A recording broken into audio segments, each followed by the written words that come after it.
A arte nunca nasce pronta. Ela é feita de etapas, tentativas, desvios. Toda arte carrega um processo. E todo processo deixa marcas, deixa rastros. Aqui, no Rastro Criativo, a gente segue esses caminhos, vasculhar as etapas de criação, os bastidores e as inquietações até o produto final. Eu sou Sabrina Lento Mourão e nessa primeira temporada eu te convido a conhecer de perto o universo de 10 artistas incríveis de Caruaru.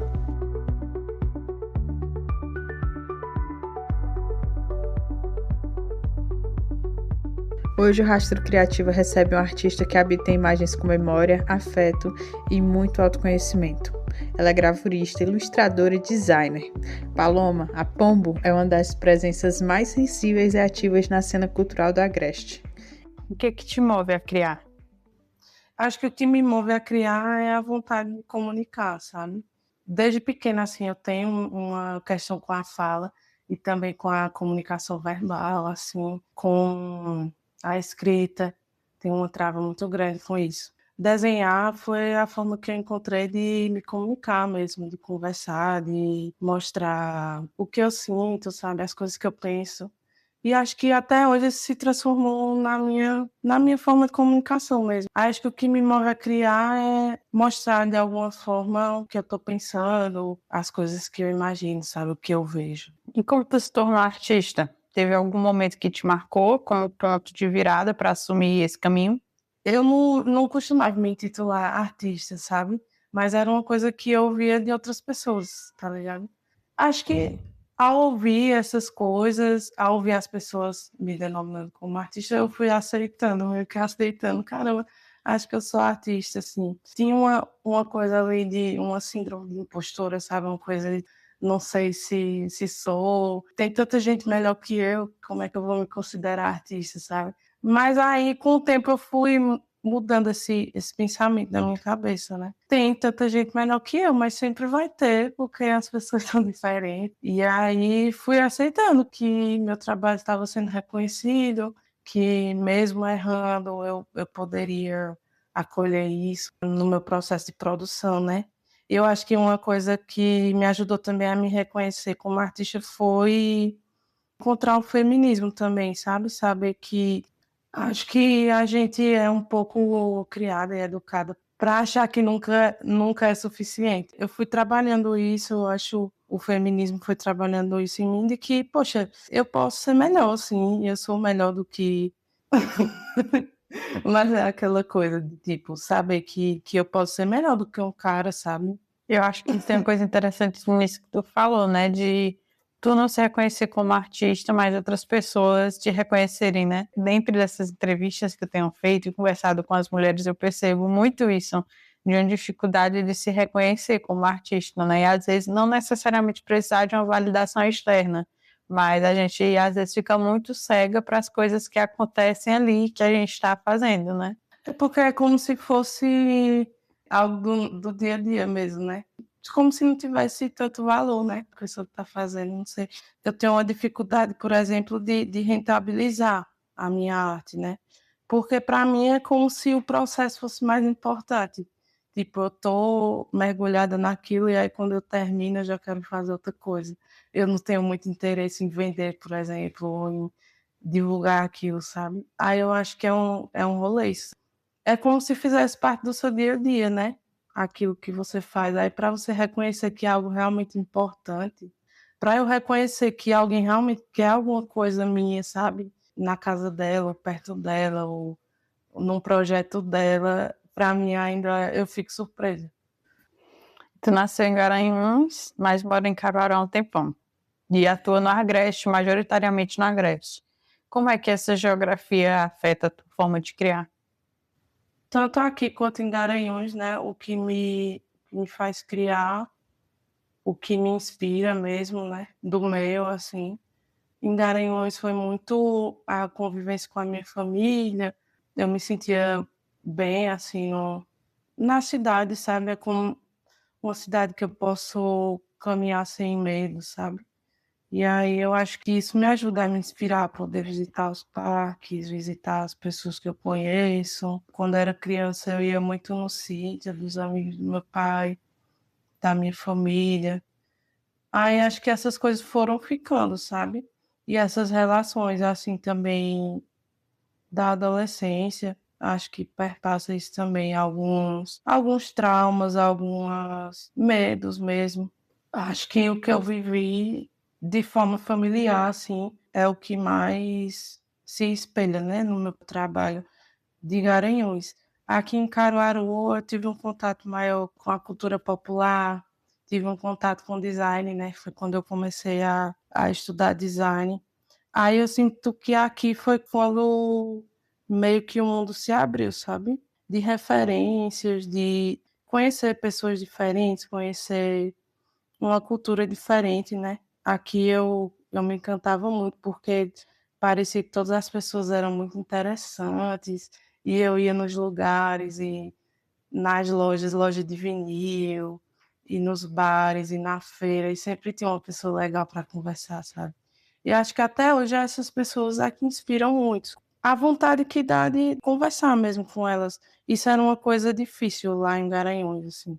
Eu era uma pessoa bem mais fechada, tipo 10 anos atrás, quando eu morava lá, né? E foi uma coisa que foi mudando quando eu vim pra cá, assim, de conhecer pessoas, ser acolhida, visitar São João do Piche, visitar Ciron, fazer amizade com uma rezadeira, visitar o Doutor Raiz. E aí essas coisas foram, sei lá, colando assim na minha cabeça, sabe? Como coisas muito importantes. Aí eu acho que de certa forma foi ficando essa influência. Aí, para além disso, do território, né? Tem as referências também que a gente acaba tendo externas, né? Acho que o que mais me pegou foi a cultura japonesa. Acho que é isso, acho que é uma mistura disso, as minhas influências. Eu acho que o que eu consigo entender assim, da tua fala é que essa tua experiência em Garanhuns, por ser um local meio familiar, e nem sempre familiar é bom, né? Então tu refletia muito uma coisa mais introspectiva, uma arte mais introspectiva, enquanto aqui talvez tu tenha se aberto para outras possibilidades, não que tenha deixado de ter essa pegada introspectiva ou subjetiva, mas um olhar um pouco mais para fora daquilo que a gente está imerso, né, nessas relações em que a gente está imerso, na familiaridade, no conhecer muito alguma coisa e talvez por isso não sentir medo, mas quando a gente nem sempre conhece, a gente se desafia ou olha de outra forma, né? Total. Tu cofundou projetos como a Emboá, o Jardim Colab e o Cuca Livre, né? O Cineclube Cuca Livre. Isso. E o que esses coletivos significam na tua trajetória? Como é que essa coletividade atravessa essa tua prática artística? Eu acho que esses coletivos, eles foram um reflexo mesmo disso que eu falei, assim, de como é a relação, sabe, com as pessoas aqui em Caruaru, assim. Quando eu cheguei aqui, que eu entrei em contato com pessoas da minha idade, pessoas que eu me identifiquei, né? A gente tinha coisas em comum, que era transformar de alguma maneira, né, o ambiente que a gente estava vivendo. Aí foi bem isso, assim, desses coletivos, o primeiro foi o Cuca Livre, né? Antes dele a gente também tinha um coletivo vegano, de ativismo vegano. Eu acho que tudo começou nesse coletivo, que era o Cativa, sabe? Que foi fundado, eu acho que em 2016, por aí, talvez 17. E a gente começou se juntando, se reunindo, comendo junto, trocando receita, trocando experiências. Aí foi justamente quando eu comecei a parar de consumir carne. E aí foi um coletivo que foi muito unido, assim, a gente fez muita coisa e isso reverberou, sabe? O Cuca Livre veio a partir disso também, de uma vontade de trazer cinema para as pessoas na rua, sabe? E era uma coisa que eu sempre gostei muito, assim, de cinema, de ver filmes. E aí a gente se juntava na casa de Davi ou lá em casa e via filmes. E a vontade de compartilhar, né? Aí eu acho que todos foram surgindo organicamente. O Jardim Colab veio da necessidade de ter um local físico para trabalhar, né? Eu e Mara, a gente estava procurando um novo local para emboar.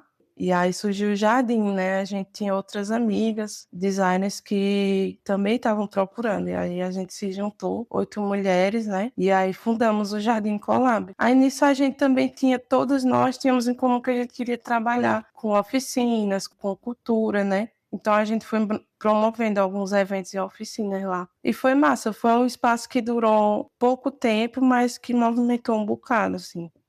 E a Emboar, eu digo que é meu projeto de vida, né? É o lugar onde eu consigo fazer minhas experimentações artísticas, onde a gente consegue trabalhar com projetos culturais, né? Isso é muito massa, acho que é o que me une ainda ao design, é poder trabalhar com projetos culturais. Existe um ritual ou caos nesse teu processo criativo? E como é que ele começa? O meu processo criativo é completamente aleatório. Geralmente ele surge de uma ideia, assim, depois de uma experiência que eu posso ter tido, e aí meio que surge a imagem na minha cabeça e eu tento reproduzir. Vem também dos sonhos, vem de temas que eu esteja interessado no momento, né? Focos que eu estou no momento, lugares que eu visitei ou algo que eu assisti. Mas geralmente eles vêm do inconsciente mesmo, assim, surgem, sabe? Eu geralmente não sei o que vai sair quando eu tô desenhando, quando eu começo a desenhar. E é uma coisa que eu tenho sentido falta, que quando você trabalha com isso, é como se fosse mais difícil acessar uma essência sua, né? Eu sinto isso, que como eu pego encomendas de ilustração e esse tipo de coisa, é como se eu fosse deixando em segundo plano as coisas que estão na minha cabeça. Às vezes enche de coisas, sabe? E às vezes tem coisas que passam e eu não registro, assim, depois eu esqueço. Mas acho que uma coisa importante na hora de criar é estar num lugar confortável e ter as ferramentas, sabe? Ter as minhas ferramentas, que no meu caso são um caderno, um lápis, e a partir daí, né, trazer para os suportes. É como se tu tivesse dois formatos de processo criativo, né? Um que esse é mais particular, teu dessas coisas que tu traz de inconsciente, ou das suas experiências, e esse que é um pouco mais técnico, né? Tu tem Isso. algum tipo de ritual quando tu vai criar? Sei lá, botar uma playlist. Eu gosto de fazer um cafezinho. Ou fazer. É porque tu não curte, né? Mas fazer alguma coisinha assim, tu tem algum tipo de ritual para esses momentos de criação? Eu costumo criar em silêncio. É uma coisa que até tem aflorado, né? Depois dessa mudança, tem surgido mais ideias, tem surgido mais inspiração, porque geralmente nesses momentos eu tô em silêncio. Eu não diria que eu tenho um ritual, é até uma coisa que eu preciso fazer, né? Que eu preciso criar, assim, porque tenho muita dificuldade em rotina, nesse tipo de coisa. Mas eu gosto de ter a mesa limpa, sabe? A mesa organizada. Estando com a mesa organizada e visualmente, esteticamente interessante para mim, eu tô confortável, sabe? Tu trabalha com gravura, carimbo, fanzine, design e ilustração. Tu Uhum. sente diferença no modo como tu se posiciona como artista nesses suportes diferentes? Sim, com o design eu acho que é um trabalho mais solitário, sabe? Por mais que a gente trabalhe em parceria, né? Eu trabalho com Mara, com Cecília, mas é um trabalho mais sentado na mesa ali, é um trabalho que é mais focado em outra pessoa, né? Você tem que trazer uma essência sua também, a gente tenta trazer nossa identidade sempre, né? Mas ela tem que espelhar a ideia de outra pessoa, né? Tu tem que trazer o mundo do outro à tona, né? Sem É, também deixar apagar o teu. exato. Aí também tem essa questão da aceitação pública, né, que o projeto ele tem que ser visualmente interessante para outras pessoas do nicho e tal. Tudo isso vai criando regrinhas, né, no momento de criação. O projeto ele tem que ter essas cores, ele tem que ter essa textura, ele tem que ter esse estilo aqui. Aí isso vai ajudando a afunilar também as ideias. É como se fluísse mais rápido. Por conta da prática e da experiência, eu tivesse já como se eu tivesse uma fórmula que na minha cabeça, a gente consegue resolver. Na maioria das vezes também tem projetos que você fica matutando horrores, sabe? E demora a sair alguma coisa que preste. Mas, no geral, eu acho o design mais fácil porque é uma fórmula, né? É uma disciplina, digamos assim, né? Então, ela tem etapas, ela tem Processos, né? uma metodologia mais fechada. Na criação, na gravura, a gente também tem isso, e é incrível, porque é um momento que eu também consigo só deixar aí, sabe? Tipo, só focar no agora, assim. Eu tenho essa matriz aqui para gravar, e eu vou gravando, e meu foco é todo nesse aqui, não cortar meu dedo, não sair da linha, sabe? E, tipo, se eu desvio o pensamento, eu cago o negócio, eu erro. Preciso estar 100% focada ali. E aí, quando eu desvio o pensamento que eu cago, aí eu já fico puta, aí eu já volto para aquilo, sabe? Então é muito massa a gravura por isso, porque você consegue se desligar de tudo, assim. Só que antes de gravar, tem o processo de criação do desenho, né? Do rolê, assim, do conceito. E aí é justamente isso que é uma coisa que eu não tenho controle, que é a coisa que surge na minha cabeça. Quando surge algo, aí tem o processo delicioso, assim, de construir, de seguir esse método da técnica, né? Eu acho que os métodos, eles me ajudam um bocado. As coisas que tu tem falado me fazem sentir que tu é essa pessoa metódica e que a criação é muito mais, sei lá, um bicho selvagem para tu, uma coisa que tu não consegue controlar ou domar, mas quando tu tá presa a esses processos, parece que é muito mais fluido. É estranho, porque geralmente eu sou um pouco o contrário. Quando eu tô criando, é divertida, kkk, é muito bom, mas quando eu tenho que me deparar com um método, uma coisa específica, eu fico tipo, porque eu tenho que tentar me ajustar nisso, eu tenho que encaixar aquilo que eu penso, que nem sempre é tão palatável, em uma coisa que precisa de um método. E é muito interessante essa tua perspectiva. Como é que tu trabalha na questão de ilustração? O processo da ilustração é um pouco parecido com o do design, né? Ele tem um pouco mais a minha essência. Aí eu gosto muito, no geral, assim, de trabalhar com ilustração. É um campo que eu me encontrei, porque as pessoas têm me procurado em busca do meu traço mesmo, da forma como eu desenho, sabe? Eu também já aprendi a aceitar os erros, os meus erros na ilustração, a compreender mesmo, sabe? Que meu desenho não é perfeito, minha técnica não é perfeita, mas isso faz parte também da minha identidade, tá ligado? E aí, quando as pessoas me procuram, elas já sabem mais ou menos o que vão receber. Então, é um processo que me deixa mais à vontade. Eu sempre recebo sugestões de como ilustrar, sugestões de como é o projeto, mas eu também tenho uma liberdade naquilo, uma liberdade criativa. Aí é uma coisa que me dá muito prazer mesmo fazer, é ilustrar.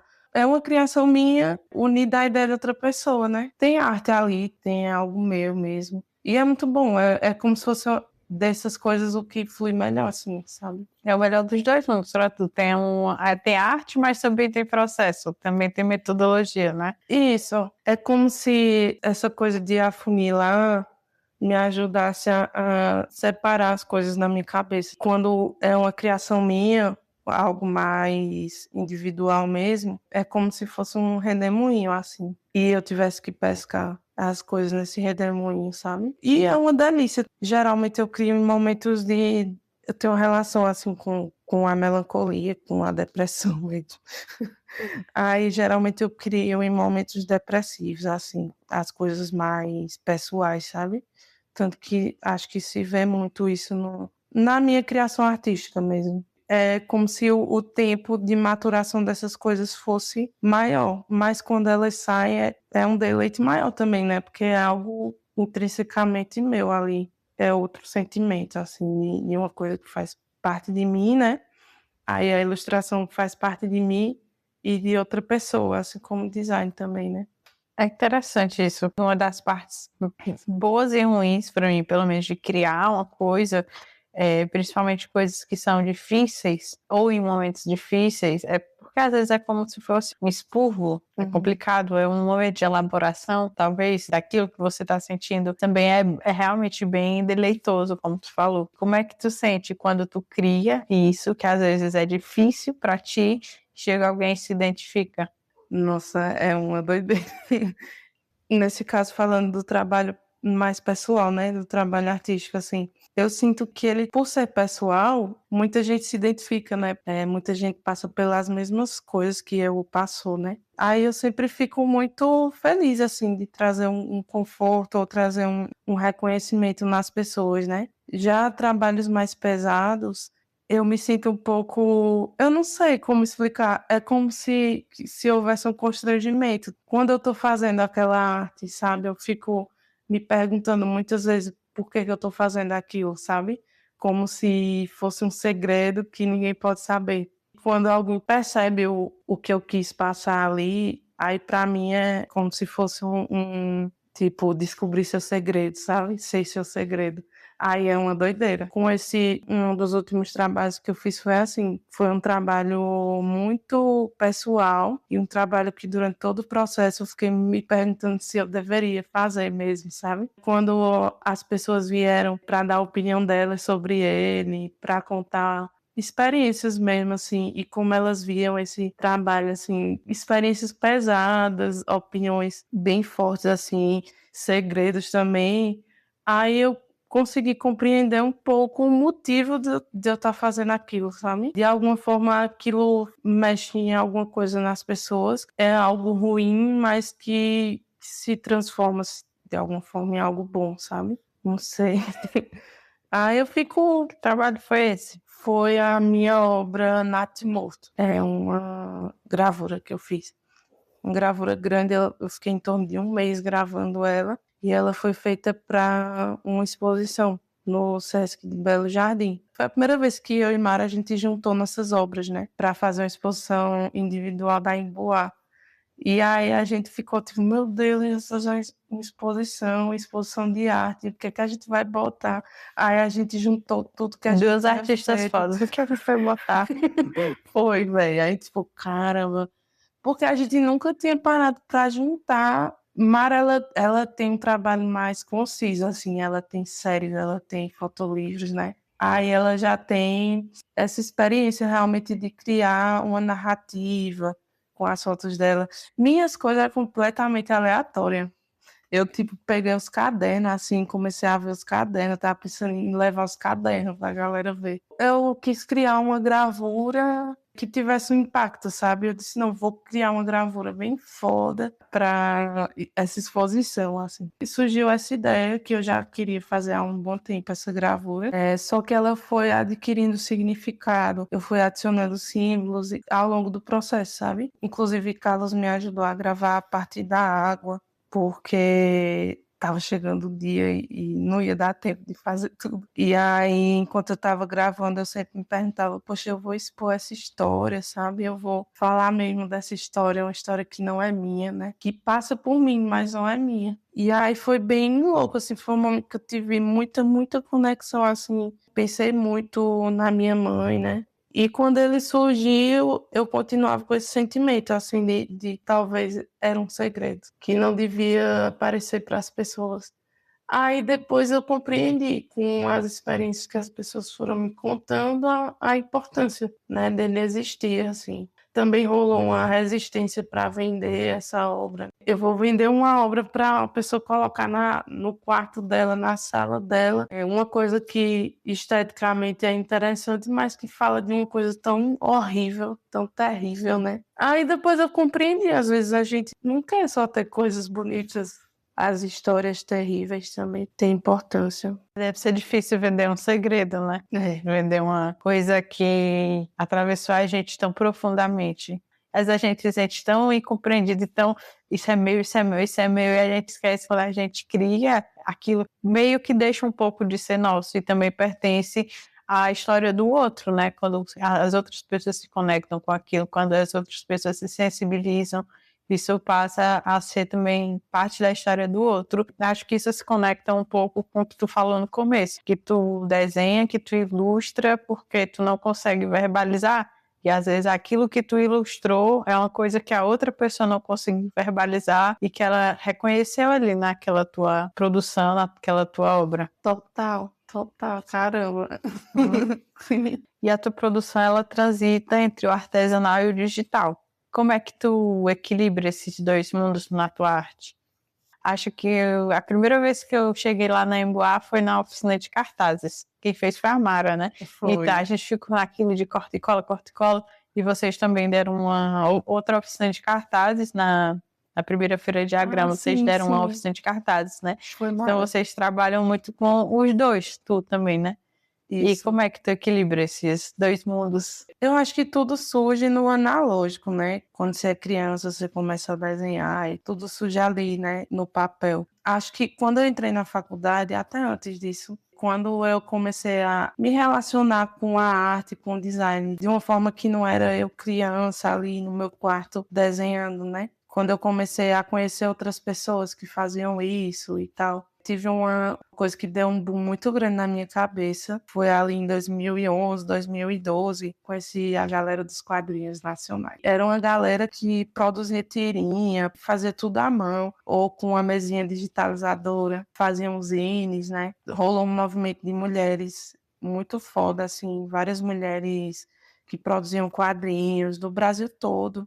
Foi como se nesse momento eu percebesse que era possível, sabe? Que era possível viver disso, porque isso era um ofício mesmo, que fazer quadrinhos, que ilustrar era um ofício. Foi quando eu comecei a me interessar. Aí comecei a fazer minhas diagramações, minhas tudo à mão, assim, sabe? Desenhar quadrinhos à mão, fazer zines. Um pouco depois disso eu consegui uma mesa digitalizadora, que foi quando eu entrei na faculdade, assim, quando eu passei no vestibular, minha tia Júlia, ela disse, eu vou dar um presente. E era uma coisa tipo, meu Deus, eu nem imaginava que um dia teria, né? Aí eu ganhei uma mesinha, uma Intus, assim, da Wacom. E aí, quando eu ganhei ela, o mundo se expandiu, assim. Aí eu comecei a trabalhar já de cara, assim, com ilustração. Minha prima, ela trabalhava numa agência, aí ela me encomendava ilustrações e do jeito que eu sabia fazer, tá ligado? E aí eu fui começando a desenhar e abri uma página no Facebook onde eu botava minhas ilustrações, minhas tirinhas e trocava com outras meninas. Acho que essa conexão com o digital foi o início da coisa, assim. E na faculdade a gente tem muito esse incentivo mesmo, né? De trabalhar digitalmente. Em paralelo, assim, o início da coisa é sempre manual, sabe? Meio que a gente faz algo manualmente para depois levar para o computador. Aí eu acho que é uma que ajuda uma a outra, assim, o digital e o manual. No meu caso, são duas coisas que eu gosto muito. É como se hoje em dia meu foco maior fosse realmente cada vez me afastar mais do digital e me aproximar mais do manual, Do sabe? analógico. Do analógico, exato. Assim, o trabalho analógico nunca me causou um burnout, por exemplo, e o trabalho digital já me causou. Ele já me causou vários problemas, tendinite. Eu sinto que trabalhando com gravura, ensinando gravura, eu não vou ter esses problemas, sabe? Claro que vão surgir outros São problemas. tempos de produções diferentes, né? É, As pessoas acham, porque você faz ilustração digital, então você vai fazer 30 ilustrações hoje para entregar amanhã. é tipo isso, pô. É. E as pessoas trabalham com isso para entender seu ritmo, sabe? Até eu entender meu ritmo, eu me fodi muito justamente achando que dava conta num prazo inimaginável, assim, num prazo bizarro, achando que dava conta de fazer 30 ilustrações em um mês, sabe? Como é que eu vou ilustrar 30 coisas? Fazer uma coisa por dia, por se um desenho eu demoro 8 ou 10 horas para terminar uma ilustração. Se eu tiver a ideia. Se eu não tiver a ideia, vai demorar, sabe-se lá quantos dias, né? E aí é muito doido, até você compreender o tempo que você leva, eu ainda estou tentando compreender, às vezes eu atraso os projetos de ilustração, até compreender o tempo que a pessoa leva para fazer uma coisa, você endoida muito a cabeça, sabe? É muito doido. Mas é algo que me dá prazer também, eu não posso dizer que é uma coisa que é um trabalho sofrido, porque não é, sou muito privilegiada de ter encontrado algo que eu sou boa, né, e que as pessoas procuram, assim. E tu tem bloqueio criativo, Paloma? Com certeza, é o que eu mais tenho. Sério? E como é que tu lida com esses bloqueios criativos? Como é que tu lida com essas pausas, com esses bloqueios, com esses hiatos? Com relação à arte e minha criação, assim, como eu te disse, eu não tenho muito controle. Aí, quando surgem esses bloqueios, é esperar para ver o que vai dar, sabe? Aí, uma coisa que me ajuda é ter um caderno ali, escrever pensamentos, desenhar uns rabiscos, ter um papel sempre perto, independente de sair algo bom ou não. Nos meus cadernos, tem gente que tem aqueles cadernos de artista, né? Aqueles sketchbooks que toda vez que você passa, você vê um desenho mais foda que o outro. Meus cadernos só tem merda, assim. É muito feio meus cadernos. Porque são rabisco mesmo e às vezes a maioria deles eu não gosto, mas é uma coisa que me ajuda a me forçar, sabe? A exercitar ali a manter aquele canal aberto, manter a porta aberta para quando aparecer uma coisa legal ela poder descer ali naquele papel, sabe? Já com relação ao design e à ilustração, isso acontece com mais frequência, o bloqueio, né? Geralmente um projeto ou outro que, não sei, às vezes é um assunto que não pega a pessoa, sabe? Um nicho que não pega. Quando eu trabalhava com projetos mais comerciais, a gente ficou trabalhando muito tempo com projetos mais comerciais, até conseguir pegar essa clientela de projeto cultural, né? Aí é como se fosse mais difícil, porque você tem que aprender sobre coisas que você não faz ideia, tipo advocacia, fazer uma marca de advocacia. Tipo, sabe, é todo um universo que eu não faço parte e que eu não conheço mesmo, sabe? Uma linguagem que eu não conheço. Aí é muito doido você pesquisar, você conhecer, ver trocentas marcas de advocacia, ver, sabe? E são feionas algumas, São né? horríveis. E aí, às vezes são nichos que você não se conecta, né? E aí como é que você vai comunicar a respeito de uma coisa que você não se conecta? É isso, é bem isso. O bloqueio vinha mais. Agora, como geralmente os trabalhos têm a ver com coisas que eu me interesso, né? Com arte, com cultura, projetos que instigam a gente, sabe, a criar. Aí esse bloqueio vem menos, vem com menos frequência. Às vezes é uma estética que a gente não tem muito conhecimento dela. Aí já demanda um pouco mais de pesquisa, um pouco mais de tempo, né? Cada nicho tem uma estética diferente, né? Tem um público-alvo que ele quer atingir. Então, às vezes, tem coisas que a gente não tem o menor domínio, né? Que eu não tenho o menor domínio. Vem esse bloqueio, mas aí o lance, eu acho que é pesquisar, estudar sobre o assunto e vão surgindo ideias, sabe? E hoje, se tu pudesse criar qualquer obra, uma exposição, publicação, um mural, com total liberdade, que tu criaria? Uma gravura, pode ser uma gravura? Ou seria uma Pode obra ser? gigante? Não, pode ser o que quiser. Faz uns dias que eu não faço gravura. E eu tô com saudade. Queria fazer uma bem grande. Com alguma temática específica? Acho que queria trazer um pouco de como eu tô me sentindo. Faz um tempo que eu não me sinto tão feliz. Aí acho que eu queria trazer os animais, as coisas que eu tenho visto, sabe? Os cogumelos, os pássaros, os insetos, as abelhas. Eu acho que uma coisa específica que eu queria gravar era um besouro arlequim. Porque eu vi um besouro arlequim e eu fiquei assustadíssima. Porque ele é enorme, ele é desse tamanho aqui e ele é muito lindo. Acho que eu gostaria de gravar um besouro arlequim hoje. Específico. Bem específico. Very specific.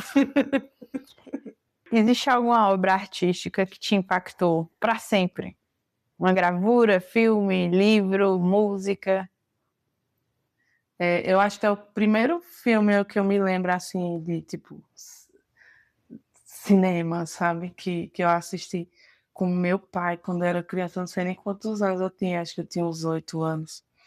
E eu assisti um filme chamado Crianças do Paraíso.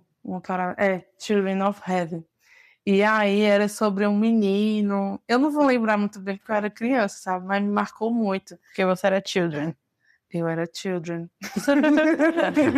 Children of Hell. Ai.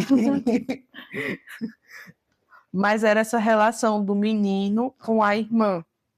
Eu acho que eu tenho uma lacuna muito grande. Tenho muitos irmãos, mas da minha mãe, eu não tive um irmão antes de mim que eu não conheci. E aí, nesse filme, era essa relação do menino com a irmã, sabe? E era muito bonito. Eles viviam num ambiente completamente opressor mesmo, numa situação muito foda, assim, né? De vulnerabilidade, mas era muito bonita a amizade que eles dois tinham, a forma que ele protegia a irmã, sabe?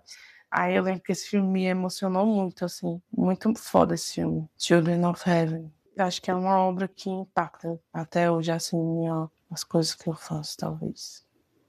E os mangás. Os mangás também.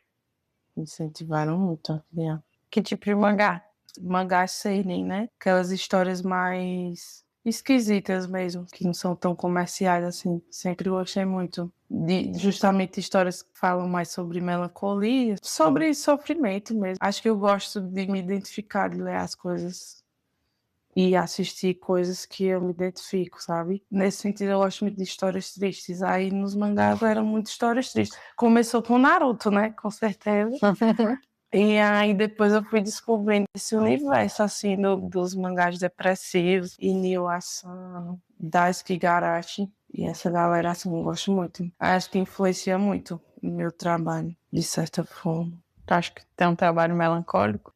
Eu acho que a parte mais verdadeira, digamos, Que é a parte verdadeira? a parte mais... A parte mais, Tu acha que a mais tua do criação, núcleo da criação coisa. artística, tu acha que ela é melancólica? Eu não sei. Tu acha que é, Um pouco. né? Acho que é. Porque melancolia também é diferente de tristeza. Uhum. Melancolia nem sempre é tão ruim assim. É mixed feelings. É um pouco confuso. Tem muitas nuances, né? Uhum. Verdade. O excesso de curvas, essas coisas que são ondulares, elas me remetem a algum tipo de melancolia. Essas formas, as formas que tu traz, são meio fluidas e isso, por algum motivo, evoca em mim essa ideia de melancolia. Não necessariamente de tristeza, Uhum. mas eu... Interessante.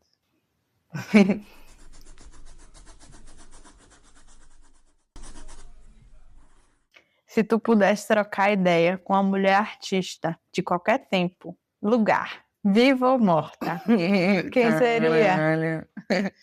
Olha, a primeira mulher que eu pensei foi a Maudie Lewis, mas é uma senhorinha que ela descobriu a arte assim de uma forma muito natural. Um belo dia ela olhou para a casa dela assim e quis pintar janelas, quis pintar porta, aí ela foi pintar o fogão, aí ela pintou a mesa e aí ela pintou a chaminé e de repente toda a casa dela estava colorida e com gatinhos e com árvores e pássaros.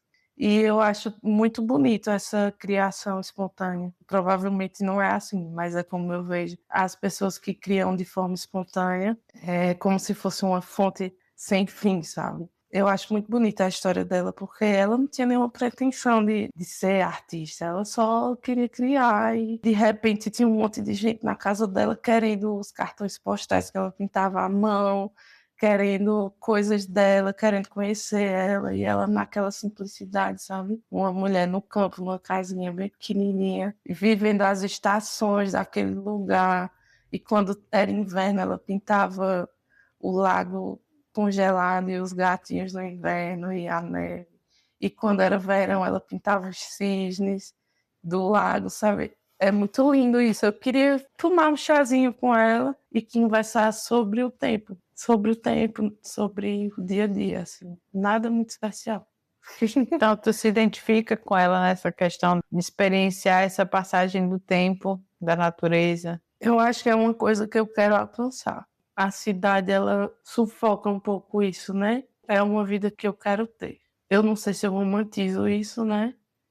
Mas eu acho que não. Acho que eu tenho consciência de que não vai ser o paraíso, tá ligado? Mas eu sei também que é bem melhor do que viver na cidade.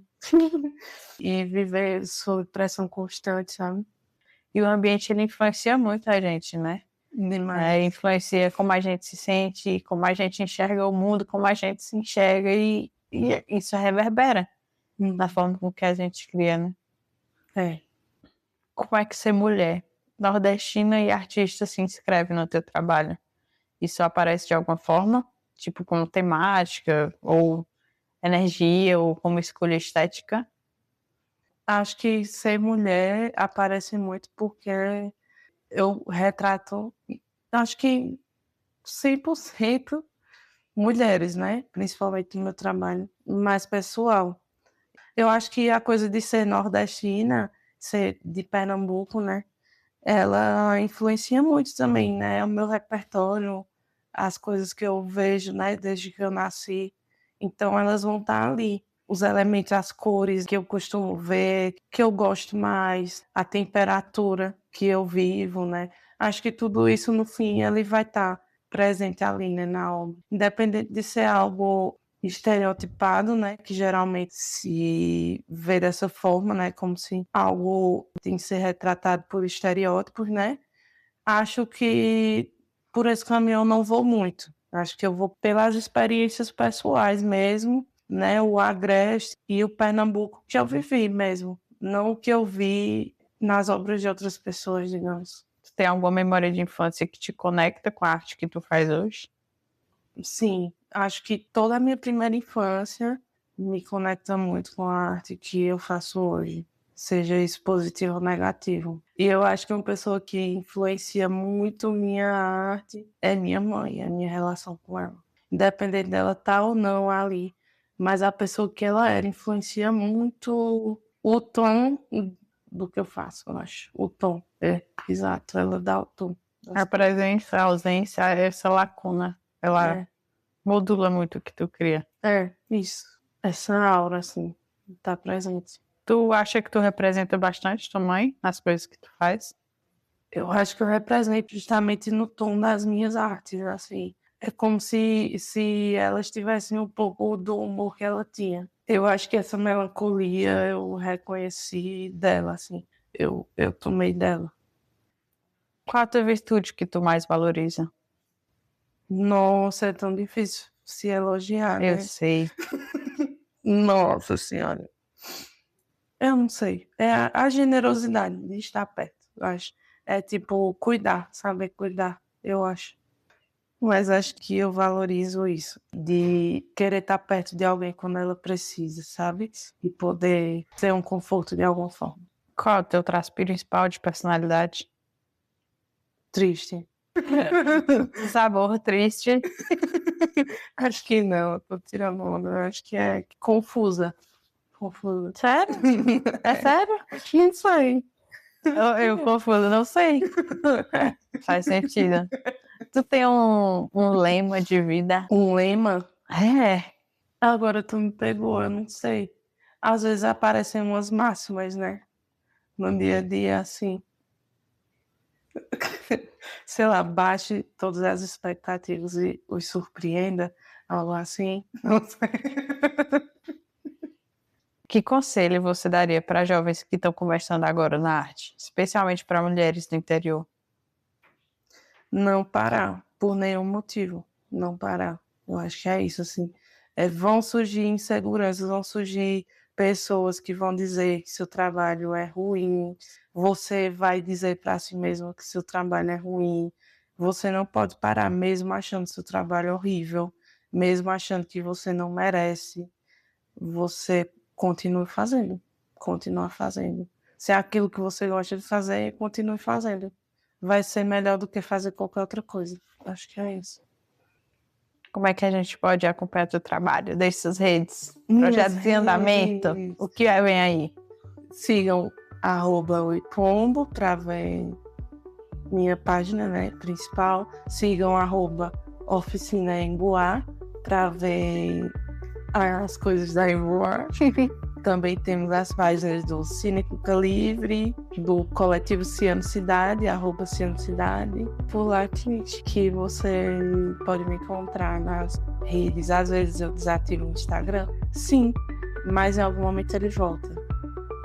É isso. Bem, acontece. Fala uma obrigada. Foi tudo pra mim. Amiga. Você acabou de ouvir um episódio do Rastro Criativo.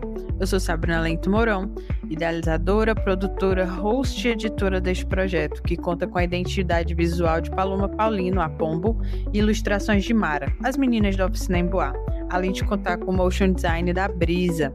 O Rastro Criativo é realizado com incentivo da Secretaria de Cultura de Pernambuco, através do edital de Diversidade, Cultura e Periferia da Política Nacional Aldir Blanc de Fomento à Cultura. Para acompanhar de perto nosso trabalho, siga a gente no Instagram, @podcast Rastro Criativo, e no YouTube como Rastro Criativo Podcast.